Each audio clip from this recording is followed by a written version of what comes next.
I was soaked to the bone, gripping the steering wheel of a Navy supply truck as a storm turned the Virginia highway into a black river of rain. My windshield wipers fought to keep up, slapping rhythmically against the torrent. It was nearly midnight, and I was on the last leg of a 16-hour resupply run back to Norfolk Base. My name is Lieutenant Emily Hayes, U.S. Navy Logistics Division. That night, I thought the only battle I'd face was exhaustion. I was wrong. Lightning cracked over the marshland. Somewhere between Franklin and Suffolk, a pair of hazard lights flickered ahead, barely visible through the gray wall of water. A dark SUV on the shoulder, hood up, tail lights dim. The Navy manual in my glove compartment said one thing: no unauthorized stops during classified transport. But my conscience whispered another. As I slowed, a figure emerged through the sheets of rain, a man waving both arms. Behind him, through fogged glass, I caught a glimpse of a woman and a small child huddled together. My stomach tightened. Keep going, I told myself. Base is only 30 miles away. But I didn't accelerate. Instead, I eased the truck onto the shoulder, hazard lights blinking. I grabbed my rain poncho and stepped into the downpour. The man shouted over the wind, "Engine's dead!" No signal out here. I nodded and motioned him back to the car. I knelt in the mud, flashlight cutting through the steam rising from the flooded engine compartment. The smell of burnt wires and coolant told me what I already knew. It was hopeless. "You're not getting anywhere tonight," I said. "Nearest tow service is closed." His face fell. "We'll freeze out here." "Not if I can help it." From my toolbox, I hauled a set of heavy-duty chains. Standard Navy issue for rough terrain. The man tried to protest, but I cut him off with a half-smile. "Sir, consider this a logistics exercise." The storm howled while I hooked the SUV to the back of my truck. My uniform clung to my skin. Water filled my boots. When everything was secure, I climbed back into the cab and checked the mirror. The family's headlights glowed faintly behind me. "All right," I muttered, shifting into gear. "Let's get you home." We moved at a crawl down the empty highway. After 40 minutes of careful driving, the glow of a small roadside motel appeared through the mist. Relief washed through me. I pulled into the parking lot, unhooked the chains, and checked the SUV one last time. The man stepped out drenched, his eyes bright with gratitude. "I don't have much cash," he said, fumbling with his wallet. "At least let me pay you for fuel." I shook my head. "Not necessary. Get your family warm. That's all that matters." He studied me for a moment. "What's your name?" "Lieutenant Hayes," I replied. "Emily Hayes?" He nodded slowly. "You've done more than you know." I climbed back into my truck. As I started the engine, lightning flashed again, illuminating his silhouette beside the motel sign. He raised a hand in farewell. I returned the gesture and drove off into the storm. The base gate appeared near dawn, fog clinging to the asphalt. Inside the logistics hangar, the duty officer took my report without comment. My uniform was soaked, my hair plastered to my face. All I wanted was a shower and 6 hours of sleep, but a note was already waiting on my desk. "Report to Captain Briggs 0700 sharp." I sighed. That meant trouble. As I trudged to my quarters, fatigue hit like a wave. I replayed the night's events, the child's frightened eyes, the man's handshake, the storm swallowing the road behind me. I knew I'd broken protocol, but if given the choice again, I'd stop every time. The Navy taught me to follow orders. That night taught me when not to. The next morning came far too soon. I stood outside Captain Briggs's office, replaying every moment of the storm. The door opened with a metallic click. "Lieutenant Hayes," his aide barked. "You're up." I straightened my jacket, stepped inside, and saluted. Captain Briggs barely looked up from his desk. Without returning my salute, he slid a document across the desk. "Do you know what this is, Lieutenant?" I glanced down. It was a formal reprimand. Disobedience of Standing Order 7A. No unsanctioned civilian interaction during active transport. "Yes, sir," I said quietly. He leaned back in his chair. "Then you understand what this means. You jeopardized classified cargo and compromised our timeline." His tone was clipped, every syllable sharp enough to cut. "With respect, sir," I replied. "There was a family stranded in the storm." "A child," Briggs slammed his pen down. "A child does not override Navy protocol." Silence filled the room. He continued, voice low and deliberate. You've been one of our better officers, Hayes, but I cannot allow sentiment to dictate logistics. You will be reassigned to base operations until further notice. The words hit harder than any punishment. Base operations meant desk duty, paperwork, no convoys, no field missions, just walls and silence. Yes, sir, I said. He signed the document with a flourish and handed it to me. Dismissed. As I turned to leave, I caught the smirk of Lieutenant Miller, my peer and constant rival, leaning in the doorway. Tough break, Hayes, he murmured. Next time, try saving the world on your own time. I brushed past him without a word. The logistics office felt foreign after weeks on the road. My new supervisor, Chief Petty Officer Larum, was polite but distant. You'll be entering inventory data until further notice, she said. Try to keep your head down, Lieutenant. People talk, I nodded, sinking into the chair. Around me, the rhythm of keyboards filled the silence. Outside the window, cargo planes rolled down the tarmac, missions I used to lead. Every evening, I ran the same loop around the base perimeter to clear my head. I kept seeing that child's face through the rain, the way she'd pressed her hands against the glass. I wasn't proud. I wasn't heroic. I was just someone who couldn't drive past. A week later, during a morning briefing, Captain Briggs made an example of me. This, he announced to the room, holding up a copy of my reprimand, is what happens when protocol is ignored. Logistics is not charity. It's precision. A few officers shifted uncomfortably. Miller shot me a look of thinly veiled amusement. I stayed silent, jaw tight. After the meeting, Chief Morales, an older mechanic with decades of service, found me near the hangar. Rough day, ma'am? He asked. You could say that. He lit a cigarette. Back when I was your age, I stopped a convoy once. Saved a kid from a wrecked car on I-64. Got written up, too. I looked at him. What happened? He smiled faintly. Nothing good. But I'd do it again. Sometimes the uniform forgets it's worn by people. 2 weeks passed. Desk duty became routine, mind-numbing but safe. One evening, I lingered by the pier watching the sunset burn across the water. Navy ships rested at anchor, steel silhouettes against the fading sky. I wondered if the family I'd helped ever made it home. As I turned to leave, a young ensign jogged up with a clipboard. Lieutenant Hayes, Captain Briggs requests your presence immediately. My pulse quickened. I followed him back through the corridor, my boots echoing on the tile. Inside Briggs's office, the air felt different. Tense, but uncertain. 2 chairs faced his desk. One was occupied. A man rose as I entered, gray hair, calm eyes, and unmistakable presence. His uniform gleamed with silver stars, 4 of them. For a heartbeat, I couldn't breathe. Lieutenant Hayes, Briggs said stiffly, allow me to introduce Admiral Warren, Deputy Chief of Naval Operations. The Admiral extended his hand. His eyes held a faint, knowing glimmer. Good morning, Lieutenant. I believe we've met before, I froze. Recognition crashing through me like thunder. The storm. The stranded car. The man who had asked my name. Captain Briggs blinked, oblivious to the tension. Admiral Warren is here to review our logistics program. But the Admiral wasn't looking at Briggs. His gaze stayed on me, calm, measured, and unmistakably familiar. I saluted, heart pounding. Sir, yes, sir. He returned the salute. Let's talk about protocol, shall we? I didn't sleep much after that meeting. The Admiral's eyes had followed me long after I left Captain Briggs's office.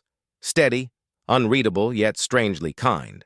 Everyone on base was buzzing about his unannounced inspection, but no one knew the details. Briggs strutted around like a man auditioning for a promotion. As for me, I kept my head down. Paperwork, spreadsheets, endless requisition forms, anything to keep my mind busy. 3 days later, we were ordered to prepare a presentation for the Admiral. I spent the afternoon in the operations room organizing fuel logistics data. Miller leaned against the file cabinet, smirking. You still here, Hayes?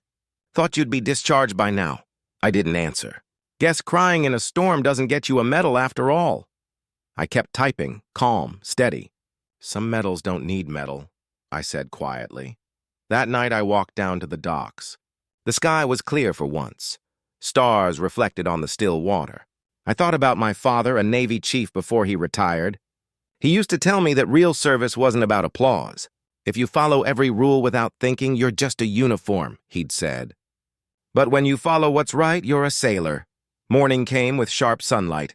Admiral Warren's convoy rolled in at 0900 exactly. From my office window, I saw him step out of a black sedan. His posture was easy. No arrogance, no theatrics, just authority that didn't need to prove itself. Captain Briggs met him at the gate, practically saluting before the door opened. By mid-morning, whispers spread like wildfire. The Admiral had requested specific case files, personnel evaluations, even disciplinary records. At noon, Chief Morales stopped by my desk. "You look like you're waiting on a storm, Lieutenant." "Feels like one," I said. He nodded toward the window. Storms have a way of washing things clean. At 1400 hours, a message came through. "Lieutenant Hayes, report to Command Briefing Room 1. My pulse spiked. I smoothed my uniform, took a breath, and walked. Inside, the room was filled with tension. Captain Briggs stood at the head of the long oak table, flanked by senior officers. Admiral Warren sat at the far end, reading from a folder. "My folder. Lieutenant Hayes," Briggs announced. "We're reviewing base operations for procedural discipline. The Admiral wanted to see an example of field deviation cases." I stood at attention, forcing calm. "Yes, sir." Warren glanced up, eyes meeting mine briefly before returning to the papers. "This report says you disobeyed standing order during an active supply transport. Is that correct?" "Yes, sir," I said. "I stopped to assist civilians stranded in a storm." Briggs jumped in quickly. "Admiral, the infraction was clear-cut. She jeopardized cargo integrity and violated chain of command authority." The Admiral didn't respond immediately. He closed the folder and folded his hands. "Tell me, Captain, was any cargo lost?" "No, sir." "Was anyone injured?" "No, sir." "Was the mission ultimately completed?" "Yes." "But then the only failure," Warren interrupted quietly, "was moral judgment. Yours or hers? I'm still deciding which." The room went still. Briggs's jaw tightened. "Sir, The Admiral stood slowly. His presence filled the space like gravity itself. "Captain Briggs, when I was a junior officer, my CO taught me something I never forgot. Leadership isn't measured by who follows orders. It's measured by who can make the right call when orders fall short." He turned to me. "You made a hard call that night, Lieutenant." "Yes, sir," I said, voice low. "I'd make it again." Warren nodded once, a faint smile touching his lips. "That's what I thought." Without another word, he gathered the folder and left the room. The door closed behind him with a quiet, deliberate click. Briggs stood frozen, color draining from his face. I saluted and exited quietly. Outside, sunlight poured across the courtyard. For the first time in weeks, I felt something unexplainable. Calm. The next morning, I woke to an email marked urgent. Report to Admiral's quarters. 1000. The Admiral's quarters were on the upper level of the base administration wing. I knocked. "Enter," came the voice from within. I stepped in. The room was spacious, lined with maps, flags, and framed photos. Admiral Warren stood by the window. He turned when he heard me. "Lieutenant Hayes," he said. "Thank you for coming." I saluted. "Sir," he gestured to a chair. "At ease. Have a seat." He picked up a file from his desk, my personnel record, and flipped it open. "You've been in service 12 years. 2 commendations for crisis logistics in Bahrain. 1 NATO humanitarian deployment. No disciplinary actions until 2 weeks ago." "Yes, sir." He looked up. "Tell me about that night on Route 58, I swallowed, choosing my words carefully.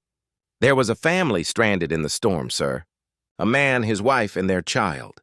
The vehicle was disabled, no signal. I towed them to safety, knowing it violated transport protocol." He nodded. "Why?" "Because they were in danger, sir. And because sometimes doing nothing feels worse than breaking a rule." The Admiral leaned back. For a long moment he said nothing. Then, softly, "That family you helped, the man, the woman, the child, were mine." The air seemed to vanish from the room. He continued quietly. "My daughter and grandson were driving back from D.C. that night. I'd warned them about the weather, but they wanted to surprise me for my birthday. Their car broke down an hour from base. You found them before hypothermia did." I couldn't speak. He walked around the desk and stood beside me. "You didn't know who they were, but you stopped anyway. You risked your career to help strangers. I've read your report and Captain Briggs's. His tone hardened. He called your decision reckless. I call it something else. What's that, sir? I managed. Leadership. He turned toward the window. I joined the Navy 40 years ago. I've seen sailors who obeyed every order and lost every ounce of humanity doing it. I've seen others who broke the rules and saved lives. The difference is conscience. He returned to his desk and pressed a button on the intercom. Send in Captain Briggs. My heart jumped. The door opened and Briggs entered, stiff-backed, clearly unprepared. Admiral, sir, Briggs began. If this is about the audit, it is, Warren said evenly. But not in the way you think. Sit down, Captain.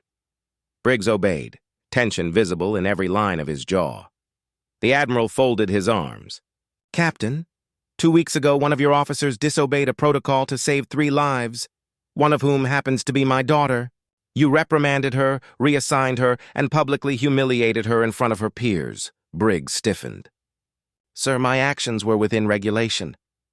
I know, the Admiral cut in. That's the problem. The silence that followed was colder than any rainstorm. Warren stepped closer. You enforce order, Captain. That's your job. But order without judgment isn't discipline. It's blindness. You've created a culture where fear replaces initiative. Briggs's face paled. Sir, Enough, Warren said quietly, and the tone in his voice could have cut steel. As of now, I am relieving you of command pending review. You'll report to Fleet Operations in D.C. for reassignment. Do you understand? Briggs stared at him, disbelief flickering behind the formality. Yes, sir, he said hoarsely. The Admiral turned to me. Lieutenant Hayes, you are temporarily assigned to Acting Operations Officer until further notice. You'll oversee all humanitarian logistics reviews starting today.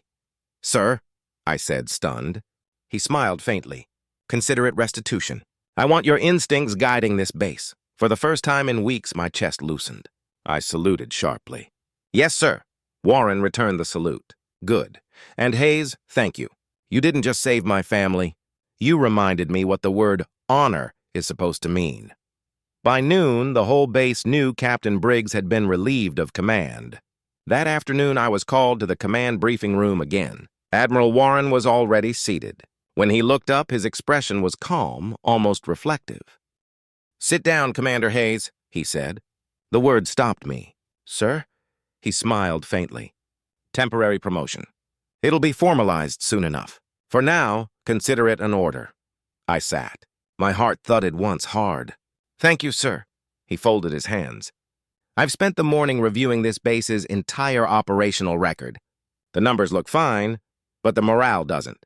Too much fear, too little trust. That changes today. The door opened. Chief Morales stepped in. You wanted the maintenance logs, Admiral? Warren nodded. Thank you, Chief. Stay, please. You might like to hear this. The Admiral rose to his feet. Captain Briggs believed rules alone built discipline. He forgot that discipline without conscience collapses into cruelty. I've seen it before, in wars and boardrooms and politics. But the Navy must be better. He turned to Morales. You've served 30 years, Chief. What keeps sailors loyal? Respect, sir, Morales said without hesitation. Not rank, not fear. Respect. Warren nodded. Exactly, he motioned toward me. Lieutenant Hayes showed that. She disobeyed a regulation, yes, but she upheld something bigger, the purpose behind it. Effective immediately, the Admiral continued. This reprimand is rescinded. Hayes's record will reflect commendation for humanitarian judgment under adverse conditions. Her example will be used in officer training. I blinked. Sir, that's not necessary. It is, he interrupted gently, because someday another young officer will face the same choice you did. And when they read your story, I want them to know the Navy stands for more than rules. Later that evening, I walked along the seawall outside headquarters. The wind carried salt and diesel. Ships moved in the distance, gray silhouettes on a glowing horizon. I thought about Briggs. He hadn't been escorted off base, just reassigned. I didn't wish him harm. In some strange way, I hoped he'd learn what I had, that authority without empathy is hollow. A voice behind me said, "Permission to join you?" I turned. Admiral Warren stood there, hands behind his back. Of course, sir. He joined me at the railing. Beautiful evening, he said. Yes, sir. For a long time, we stood without speaking. Finally, he said quietly, "My daughter told me about the moment you stopped. She said you looked calm, even in the chaos." I smiled faintly. Truth is, I was terrified, but the job teaches you to move even when you're scared. He nodded. That's the difference between courage and bravado. One is loud, the other just does what needs doing. He turned to face me fully. "You've reminded an old officer why we wear this uniform, Commander Hayes." "Thank you, sir." "I'll be leaving Norfolk soon," he continued. "But before I do, I want to establish something here, a standing directive. We're calling it the Samaritan Rule. Any officer who stops to render aid, even in violation of orders, will not be punished if lives are saved." I felt my throat tighten. "That's a good rule, sir," he smiled. "It's your rule, Commander. You inspired it." He extended his hand. I shook it firmly, the way sailors do when words aren't enough. As he walked away, his silhouette merged with the setting sun. The storm that had started everything was gone, but its echo remained, a reminder that doing the right thing sometimes costs you everything before it gives you back more than you imagined. The ceremony wasn't grand. No bands, no photographers. It was just a handful of sailors gathered in the hangar bay.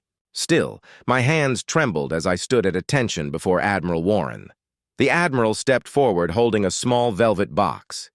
Inside was a single silver oak leaf, commander rank. "Lieutenant Emily Hayes," he began, voice steady but warm. "Your service record has been amended to reflect commendation for judgment under crisis conditions. Effective immediately, you are promoted to the rank of commander." My throat tightened. "Thank you, sir." He pinned the insignia on my shoulder himself, then leaned in slightly. "Some lessons take a storm to be remembered. You've taught one to the entire chain of command." The sailors behind me applauded softly. Chief Morales grinned from the back row. When the Admiral turned to address the unit, his tone shifted, firm, clear, unforgettable. "Every rule we write exists for a reason," he said. "But no rule, no procedure, no checklist will ever outweigh the value of a human life." Commander Hayes knew that when others forgot. Let this base remember that leadership isn't measured in perfect reports. It's measured in moral courage.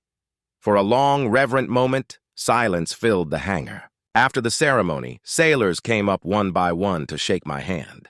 Miller approached last. He was quieter than usual. "Congrats, Commander," he said. "You earned it," I nodded. "Thank you, Lieutenant." He hesitated, then added, "I didn't understand back then about what you did." I gave him a small smile. Most people don't until they're the one standing in the storm. That evening, I found myself back on the same stretch of road outside Norfolk Base. The sky was painted in soft amber light. I parked the truck by the shoulder and stepped out. The air smelled of rain and pine. I stood there for a long time, staring at the place where I'd stopped that night. The same sound of distant thunder rolled through the horizon. Only now it didn't feel like a warning. It felt like memory. Later that week, Admiral Warren invited me to his office for coffee. The mood was informal, two officers, not ranks, sharing silence. He looked out the window as he spoke. "I've seen hundreds of officers rise through the ranks because they followed orders. Fewer because they followed what was right. You're one of the rare ones who understands both." "I just did what anyone should have done," I said softly. He turned, smiling. "That humility is exactly why you deserve this command." I frowned slightly. "Command?" He slid a folder across the table. Inside was an assignment order. Regional Logistics Operations, East Coast Humanitarian Division. A new program under his direction. I blinked. "Sir, this is exactly what you've earned," he said, cutting me off gently. "You'll oversee a small team, civil-military coordination for disaster response. I want you leading it." I ran a hand over the crisp paper. "That's a big responsibility." "Which is why it belongs to you," he said. "Because when the next storm comes, and it will, you'll know when to follow the manual and when to follow your heart." A year passed. The storm still came to Virginia every spring, but I'd stopped fearing the sound of thunder. I now led Project Samaritan, the humanitarian logistics initiative Admiral Warren had envisioned. Our small team delivered supplies during floods, hurricanes, and fires across the East Coast. The motto painted on every transport truck came from something he'd once said: "Order serves people, or it serves nothing." Each day felt like a mission that mattered. The younger officers under my command weren't afraid to ask hard questions or make moral calls. When one of them once asked, "Ma'am, what if we get written up for stopping to help someone?" I smiled and pointed to the plaque on the wall. "The Samaritan rule," I said. "You won't." One afternoon I received a letter. The handwriting was neat, old-fashioned. The return address was Washington, D.C. It was from Captain Rhett Briggs. "Commander Hayes, I heard about the program you're running. You were right. I was wrong. I spent my career thinking leadership meant control. You showed me it means conscience. I've applied for a volunteer post with the Red Cross. Maybe it's time I learn what real logistics is." I set the letter down slowly. Outside my office window, sunlight spilled across the depot yard. For the first time, I felt no bitterness, only closure. Weeks later, Admiral Warren visited the base for the first anniversary of Project Samaritan. Age had slowed his walk, but his eyes still held that steady warmth. He insisted on no ceremony, no speeches, just a quiet tour. We walked through the hangar where rows of trucks gleamed under the lights. He paused beside one bearing the blue and gold Samaritan emblem. "You did this," he said softly. "You took one act of decency and built a doctrine."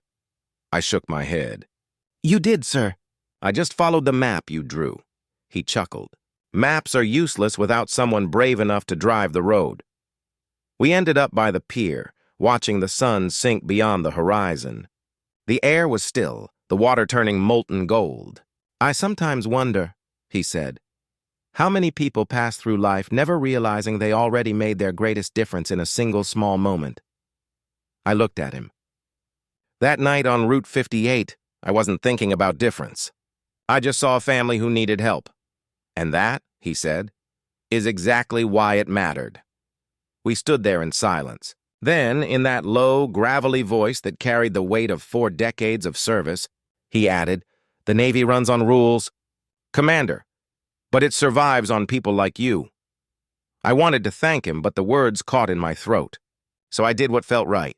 I saluted. He returned it, crisp and perfect, eyes glimmering in the fading light. When he left that evening, he handed me a small envelope. Inside was a photo, grainy but clear, taken from a motel security camera on that stormy night. My truck, headlights bright, the stranded SUV beside it, rain streaking through the air like threads of silver. On the back, written in his careful hand, "For when the storms return, so you remember what courage looks like in the dark." I framed it on my desk. Months later, we were called to respond to a hurricane that tore through the Carolinas. I drove again, couldn't help it. I needed to feel the wheel, the road, the purpose. My team followed behind in convoy formation.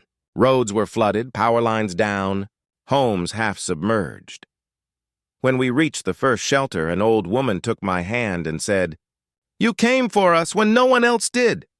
Her words brought me back to that night, to the Father's voice in the rain. "You've done more than you know." Maybe kindness circles back in ways we never see. That evening, after the mission, I sat by the truck watching the clouds drift apart. The world smelled of wet earth and diesel fuel. I thought of all the people who had taught me. My father, Chief Morales, Admiral Warren, even Captain Briggs. Each had shaped the compass I carried inside. A gentle breeze rolled across the base, tugging at the flag overhead. I whispered, "Yes, sir," not to anyone present, but to the memory of every storm, every decision that had brought me here. Because honor isn't loud. It doesn't demand recognition or revenge. It waits, quiet, steady, until the right choice is made. As the sun set behind the hangars, I turned back toward my office where the framed photo gleamed in the twilight. I smiled and murmured to myself, one act of mercy can change an entire chain of command.